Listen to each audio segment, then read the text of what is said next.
экологиялық ахуал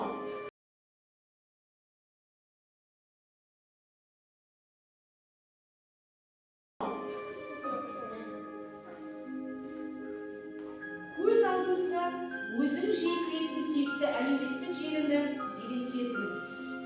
Сен сол жерде жүрсің, барлығы қызықты, түрлі ақпараттар, суреттер, видеолар толып жатыр. Bir сәтте бір бейтаныс біреу саған хабарлама жібереді. Ол сені мақтап жатыр, дос болғысы келеді, сурет сұрайды, мекен жайыңызды білгісі келеді.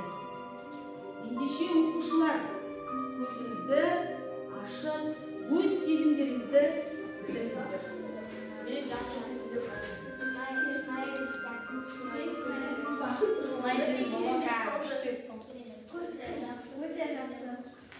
Мен өзімді шынайы бақыт сезіндім, менің көңіл-күйім өте жақсы болды. Жақсы, жарайсыңдар.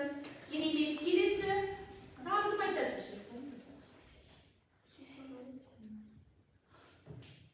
Кім айтады?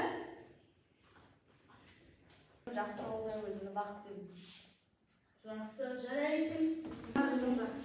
Өте күшті сезім болды маған. Ұнады. Жақсы, жарайсыңдар балалар. Ендеше бүгінгі сабағымызды бастаймыз.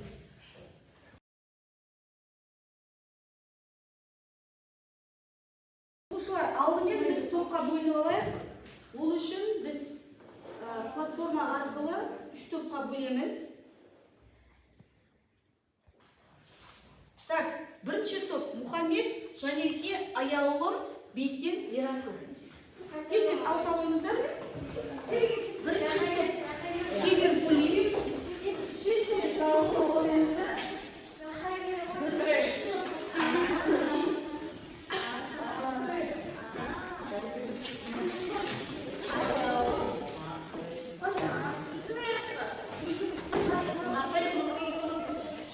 Екінші топ Аяна, Жансая, Султан, Назгүл.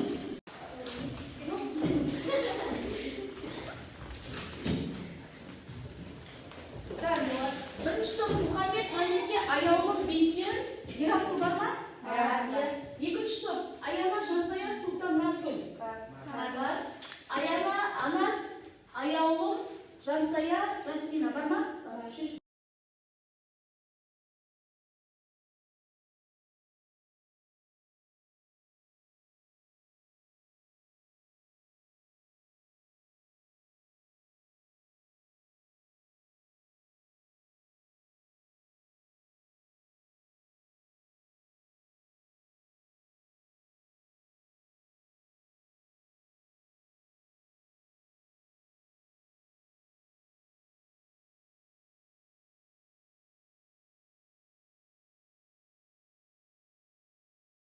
Ендеше оқушылар үй тапсырмасын сұрау арқылы, миға шабуыл әдісі арқылы тапсырмаға жауап берейік.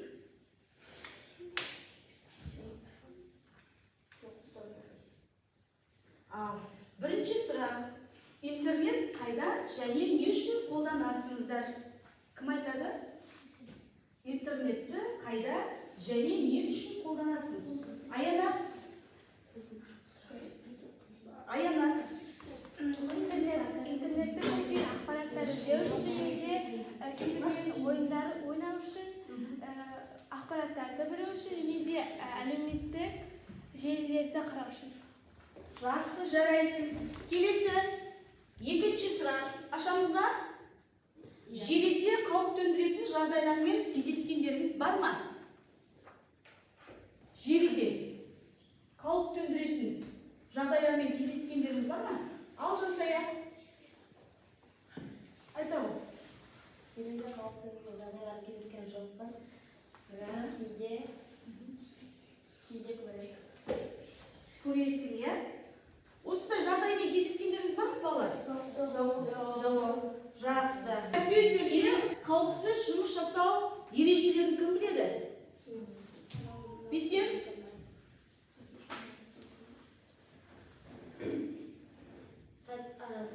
Адамның жеке сайттарын ешкімге таратпау қажет. адамдардың жеке файлдарын, парольдарын ешкімге тышламау қажет, ешкімге балағаттамау қажет, және де өзімізге қажетті оңай құпия сөздер ғана емес, күрделі әртүрлі белгілер арқылы қойылған құпия сөздер қойылған. Жақсы, жарайсың, өте жақсы. Тамаша. Келесі сұрағымыз бізге компьютердің адам ағзасына қандай әсері бар? Кім айтады? Ал, Сұлтан. Адам компьютерде отырғанда көздің көру қабілеті нашарлайды, және де арқа омыртқалары ауырады.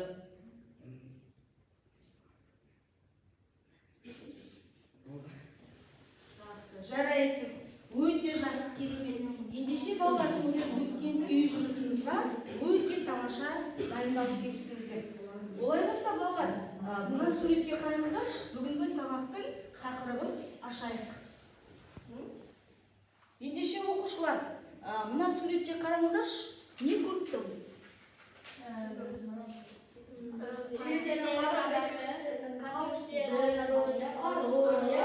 Демек, бүгінгі сабағымыздың тақырыбы желідегі қауіпсіздік. Жарайды. Ендеше топқа бөлініп алсақ, балалар, бүгінгі сабағымыздың тақырыбы желідегі қауіпсіздік. Дәптерді ашамыз, бүгінгі күннің жадын жазып, жаңа термин сөздерді жазып аламыз.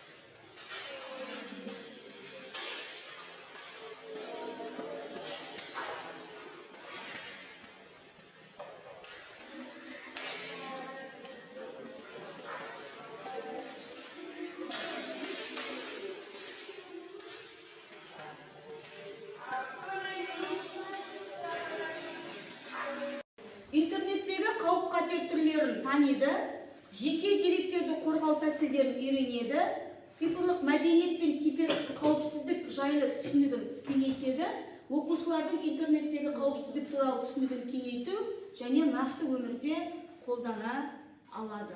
20 ғасырда жалпы қоғамның әлеуметтің, яғни өмірінің дамуы, ғылымның барлық салаларын жетілдіру, яғни ақпараттандыру және компьютерлендірумен тығыз байланысты екенін барлығымыз білеміз.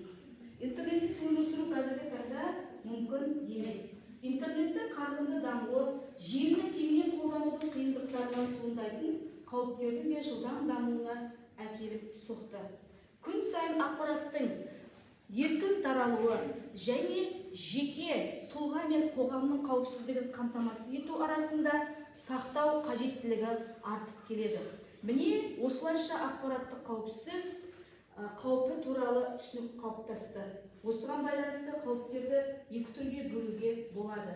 Бірі техникалық қауіп-қатер, екіншісі әлеуметтік қауіп-қатерлер. Техникалық қауіп-қатерлер, яғни ол жаңағы техникаға байланысты дегеніміз адам денсаулығына, яғни адам өміріне байланысты болып келеді. Технологияның даму деңгейі мен барлық саланы цифрландыру үрдісі мемлекеттік органдардың, банктер мен жеке компаниялардың алдында ақпараттық қауіпсіздік мәселесін ең өзекті мәселе етіп қойып отыр. Интернет ақпаратты тарату болып табылады, яғни осыған байланысты қауіптерді үлкен екі бөлікке бөліп қарауға болады. Бірінші техникалық қауіп-қатерлер, екіншісі әлеуметтік қауіп-қатерлер. Техникалық қауіп-қатерлер дегеніміз ол более физический атака, яғни компьютерге әсер етеді. Әлеуметтік қауіп-қатер компьютерге емес, адамға әсер ететін қауіпсіздік болып табылады. Техникалық қауіп-қатер дегеніміз ол компьютердің программалық жасақтамасына, яғни софтуерге, онда сақталған ақпаратқа зиян келтіреді, компьютерлік желіге зиян келтіреді. Екіншісі ботнет. Ботнетті екі бөлікке бөліп қараймыз, бот және нетворк. Бүкіл әлем бойынша орналасқан зақымдалған құрылғылардың желісін ботнет деп атаймыз. Келесі дос шабуыл және дос шабуыл. Дос шабуыл дегеніміз бір компьютерге жасалынған атака нәтижесінде бар болғаны компьютер істен шығады, немесе құрылғы істен шығады, бірақ ақпарат ұрланбайды. Ал осындай әрекеттердің бірнеше компьютерлердің бір уақытта бір компьютерге атака жасауын DDoS шабуыл деп атайды. Енді насайық, жалпы зиянды программалар, яғни ол компьютерлерге, серверге, немесе компьютерлік желіге зиян келтіреді.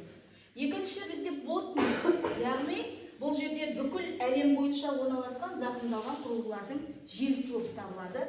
Үшінші DOS шабуыл және DDoS шабуыл. Яғни DOS шабуыл дегеніміз ол компьютерлер істер шығарады, бірақ ақпарат ұрламайды.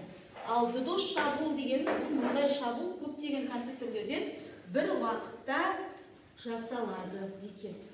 Программалар бұл жерде вирустар, құрттар және трояндық программа. Дегеніміз компьютерлік программалардың бір түрі, яғни ерекшелігі бұл жерде өз-өзінен көбейеді. Екінші бізде құрттар, яғни бұл вирустардың бір түрі, олар құрылғыдан құрылғыға көбейеді екен, еңбектену арқылы көбейеді. Үшінші трояндық программа, яғни бұл зиянкестер ақпаратты жинау, оны бұзу немесе түрлендіру, компьютердің жұмыс қабілетін бұзу үшін енгізілетін программалар болып табылады. Әлеуметтік желіде кездесетін қауіптің негізгі түрлерімен танысасыңыз. Претекстинг, кибербуллинг, фишинг, троллинг және спам. Ендеше мына видеоға қарап қойыңыздар. Мысалы, әлеуметтік желілерде қорлау немесе қудалау.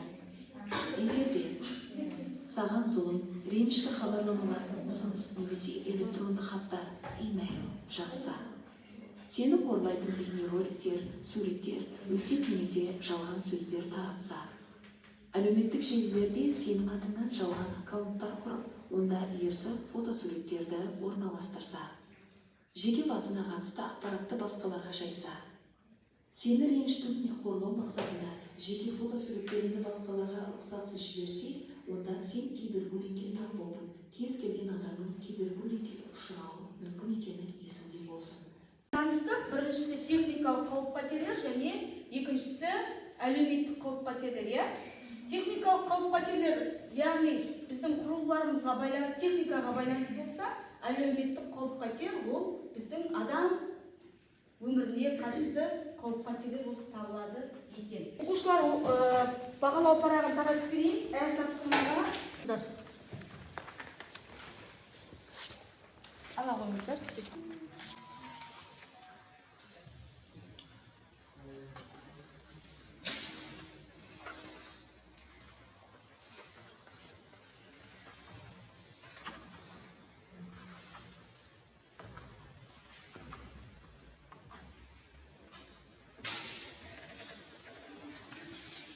Әр тапсырмада өздеріңіздің ұпайларыңызды қойып отырасыңыздар, жақсы ма? 3 дискриптор болса, 3 ұпаймен бағаланасыңыздар. Әр топ өзіңізге жеке-жеке 3 ұпайдан қойып аласыңыздар. Бірінші тапсырма топ бітіріп тұр ғой. Ендеше балалар топтық жұмыс, яғни бұл жерде әр топ болып, кибербуллинг, фишинг және пароль қауіпсіздігі топтар болып қорғайсыңыздар. Дискрипторы қараңыздар, жағдайдағы қауіп-қатер түрін анықтайсыңыз. Қауіпсіздік шарасын нақты әрі дұрыс ұсынады.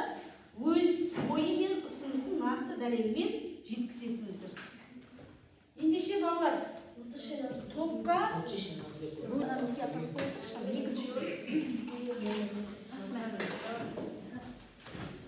топқа. Ендеше балалар, топ болып кибербуллинг, фишинг және пароль қауіпсіздігі топ болып қорғайсыңыздар.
3 топ дайынбыз ба?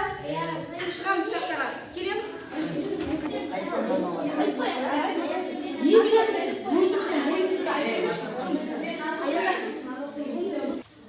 Мәселе, кибербуллинг бұл әлеуметтік желіні пайдалана отырып қолданушы қорқыту, қинау және бопсалау.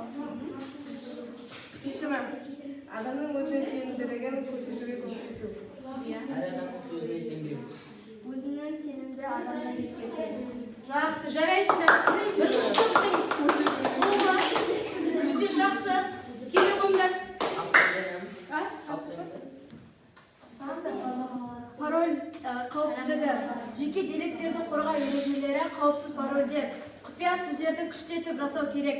Ақпаратты бөлісу жеке деректеріңізді бейтаныс адамдармен бөліспеңіз. Жақсы. Келесі.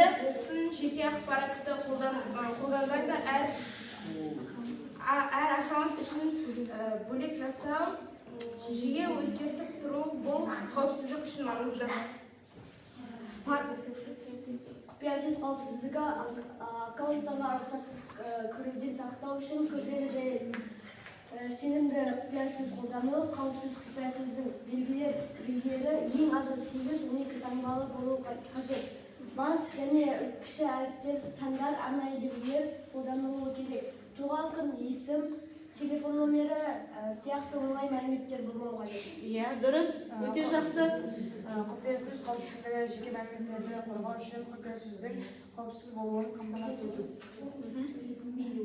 Құпия сөзді қауіпсіз жасау, біріншісі күрделі қылу, екіншісі қысқа қылма, үшіншісі жеке деректерді қолданбау, төртіншісі бір құпия сөзді барлық жерге жазбау, бесіншісі жаңарту. Құпия сөзі қауіпсіздігін жеке деректерді қорғаудың негізгі жолы. Күрделі құпия сөз бүтін адамдардың аккаунтына кіруіне сақтайды.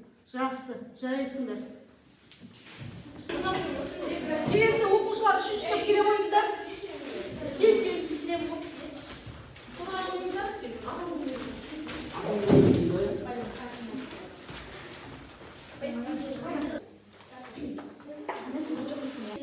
Қауіпсіздіктің негіздерін білмейтін пайдаланушыларға негізделген әлеуметтік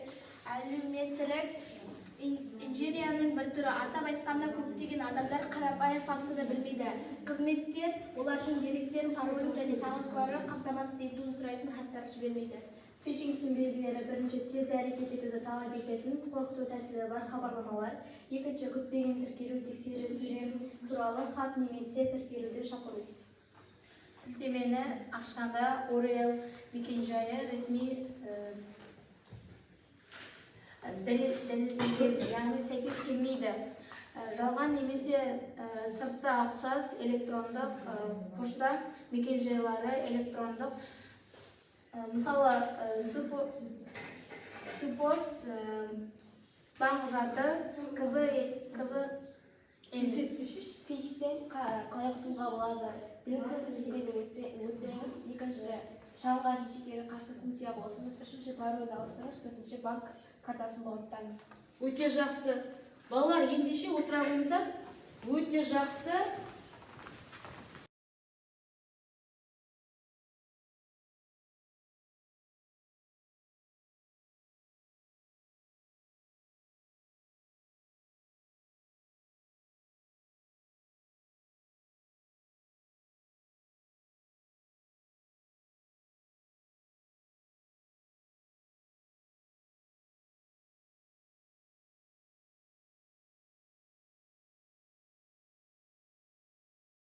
Балалар, ендеше балалар қолдарыңыздағы бағалау парағына 3 ұпайдан ұпай жаза қойыңыздар.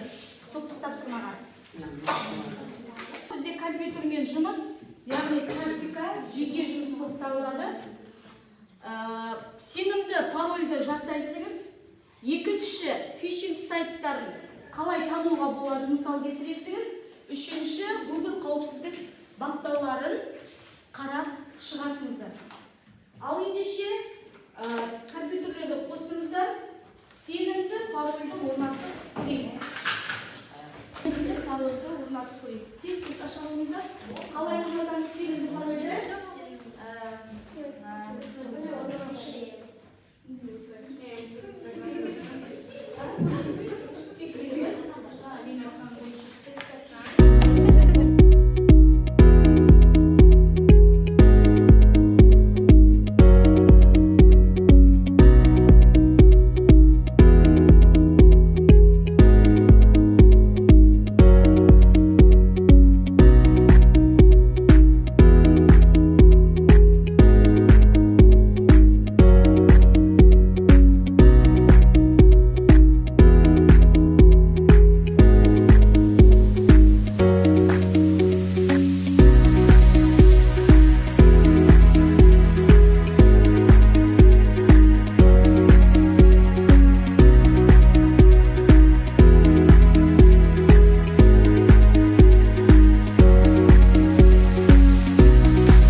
вирусқа шалыну,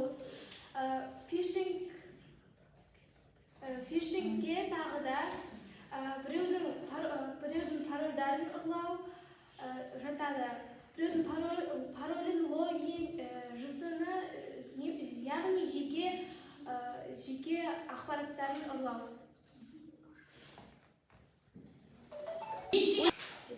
Фишинг бұл интернеттегі алдау тәсілі. Ол адамнан логин, пароль немесе басқа да заттарды сұраса, оған жауап бермеу керек. Сол сұрақты оқушы, жалғастырамыз. Фишинг дегеніміз алдау арқылы жеке бас парольдерге кіріп алу, яғни пин-код, банк карталарына және номерлерінде және жеке бас файлдарды ұстап алу, яғни мақсаты зиянды әрекет ету. Фишингте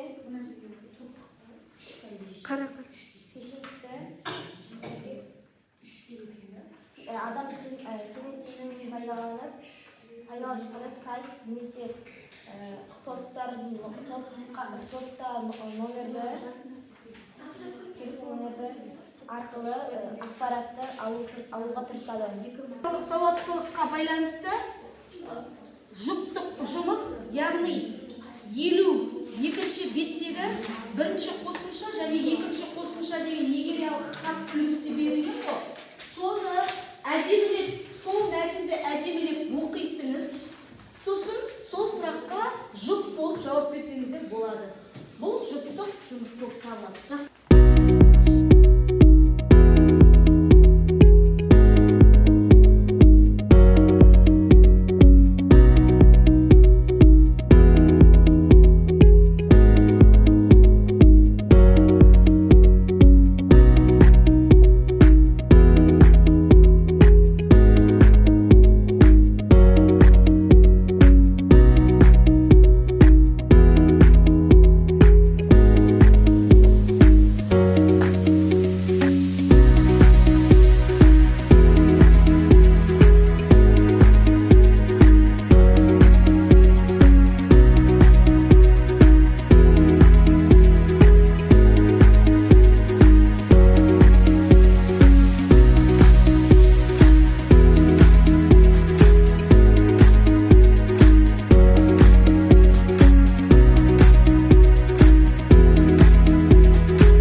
Мұқият кітапты оқыған болсаңыздар, мына сұраққа жауап бере қояйық. Екінші хатта спам екенін білдіріп тұратын сәттерді ерекшелеп айтыңыздар. Кім айтады? Мұхаммед? Адамның сөзіне қарап, хаттың спам екенін бірден білуге болатын.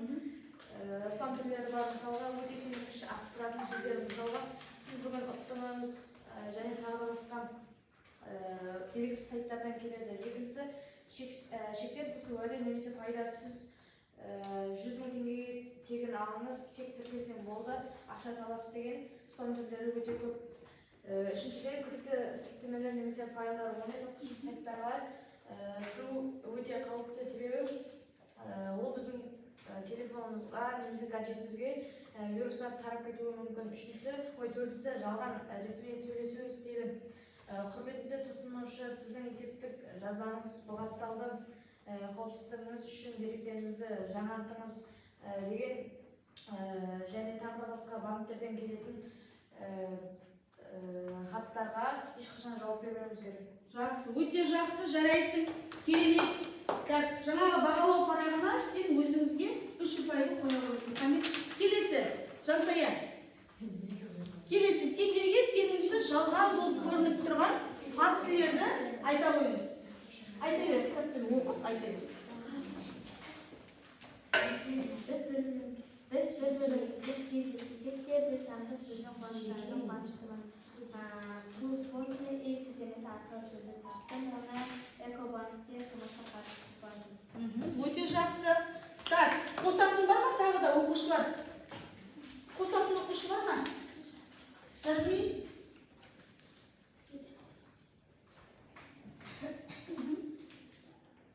Үшінші сұраққа. Үшінші сұрасын? Иә.